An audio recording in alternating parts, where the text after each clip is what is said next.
জানিয়ে দিতে চাই যে নার্সরা ছোট না, নার্সরা কোনো ছোট কাজ করে না, কোনো পেশায় ছোট হতে পারে না। তাই আমাদের দাবি দেওয়া যে প্রশাসন বা নার্সিং প্রশাসনের যিনি ক্যাডার বাহিনী আছেন তাদের অপসারণ সহ এবং নার্সিং অ্যান্ড মিডওয়াইফারি যে আমাদের নার্সরানুর ম্যাডাম আছেন, আপনাকে আমরা বলতে চাই আপনি অতি সত্বর পদত্যাগ করার। আপনি যদি পদত্যাগ না করেন তাহলে নার্স সমাজ আজকে রাস্তায় নেমেছে, আর নার্স সমাজ আপনার পদত্যাগ না দেখে এখান থেকে যাবে না।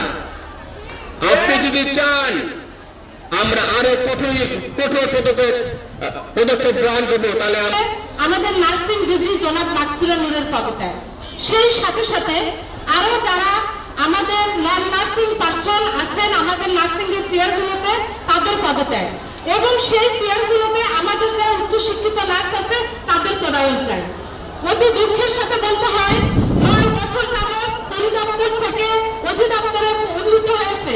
আমরা আশা করেছিলাম যে দৃশ্যমান উন্নতি হবে, কিন্তু নার্সদের ভাগ্যে দৃশ্যমান তেমন কোনো উন্নতি হয় নাই। বিভিন্ন সেক্টরে বিভিন্ন জায়গায় বিভিন্ন ভাবে ফ্যাসিলিটি সরকারের আমদানি যারা আছে তাদেরকে সস্তা করছেন এবং পরিষ্কার পরিচ্ছন্ন পরিবেশ তৈরি করতেছেন। সেটা আমরা বলতে চাই আমাদের নার্সিং সমাজে যেহেতু আমাদের নিজস্ব ঐতিহ্য আছে, আমাদের নিজস্ব বাড়ি আছে, আমরা আমাদের বাড়িতে আমরা মতো তৈরি করবো, আমরা খবরদারি করবো, অন্য কারোদেরকে অন্য কোনো আমরা চাই না।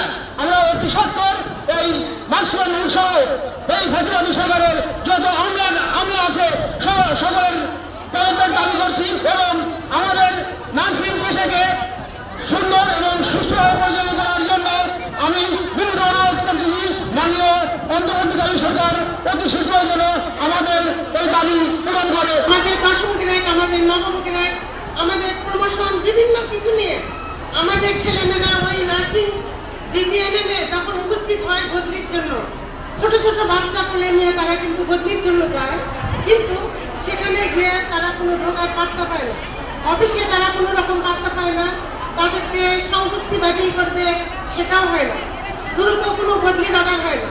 আবার এত দুর্ব্যবহার করে তারা, আমাদের মেয়েরা সেখান থেকে কান্না করে আসে। এতটা বছর যাবত আমরা শুনে আসছি।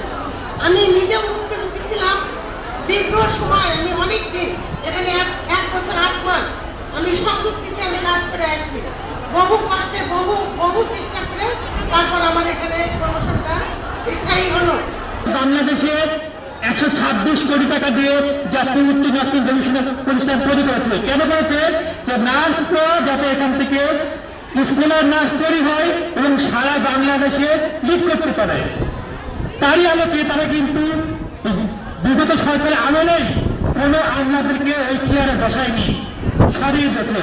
আজকে বিএনএলসিতে এই যে আমরা নার্সরা যখন আন্দোলনে নেমেছি তখন ওনারা একটা হাতিগড়িতে একটা অর্ডার করে আজকে বিএনএলসি রেজিস্টার পদে প্রদায়িত করেছে।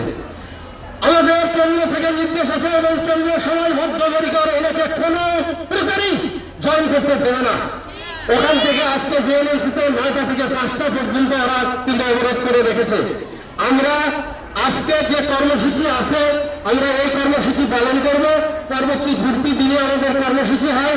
আমরা কিন্তু প্রতিটা বিভাগে প্রতিটা জেলায় কিন্তু একটা সমন্বয় কমিটি হয়েছে। এই কমিটির মাধ্যমে এই মেসেজগুলি ডিসেমিনেটেড করা হয়।